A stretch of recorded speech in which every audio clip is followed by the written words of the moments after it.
قصيدة لا ذنب لي في قصتك.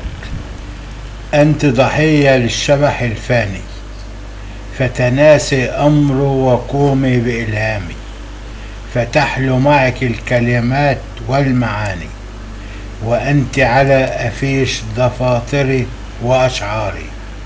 وهيا احتل المقعد الرسمي بخيالي، وشاهديني وأنا أمسك قلمي بهيامي. لا ذنب لي في قصتك، لست مدان فيها بإجرامي، وأرفع يدي أعزل أمام أنوثتك. لا تقولي أنك لا تثقين بأمثالي، حقا أنا مثلهم رجل بقوامي، لكن الرجال ليسوا بسيان. رجولتي لا تعيرني إن أحببتك بكل كياني.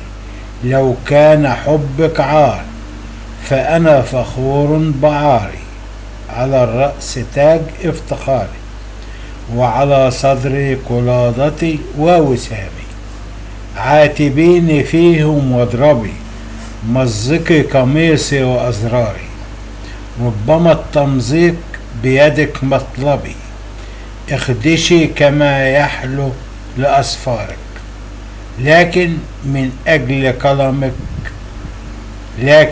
أجلك كلمت أنا أصفاري، عندما تري يا سيدتي صدري عاري، وأصفارك أدمت من العتب أركاني. فأرجو لبعض الوقت يا حبيبتي تلقين برأسك على صدري وتنامي. لا لشيء من أجل أريدك أن تفعلي، بل من أجل وطن لدموعك ببنياني. كلمات الشاعر البستاني.